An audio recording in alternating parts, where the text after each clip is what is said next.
Welcome back, everybody. Today, I'm going to teach you how to delete your Hubspot account, whether you're consolidating your marketing tools or simply no longer need the platform. This guide will walk you through the permanent account deletion process step by step. First, open your web browser and navigate to hubspot.com. Sign in using your credentials if you haven't already. This will take you to your HubSpot dashboard where you can access all your account management features.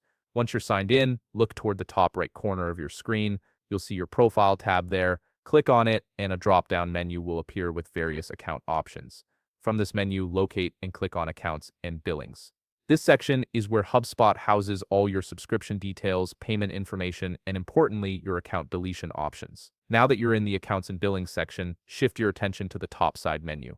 Here you'll find several management options, but what you're looking for is the Delete Account option. Click on it to proceed with the deletion process. You'll now see a Delete Account button highlighted in red, which signals the permanent nature of this action. When you click this button, a pop-up window will appear. This is HubSpot's security measure to ensure you're intentionally deleting your account and not doing so by accident. The pop-up will ask you to input your Hub ID as confirmation. Enter your Hub ID carefully in the field provided. This ID is unique to your account and serves as the final verification step before deletion.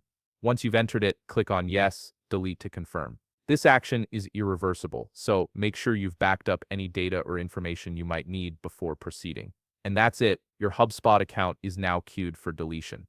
Keep in mind that some data may take a bit of time to be fully removed from HubSpot's servers, but your access will be revoked immediately. If you found this video helpful, please leave a like, subscribe, and see you in the next video.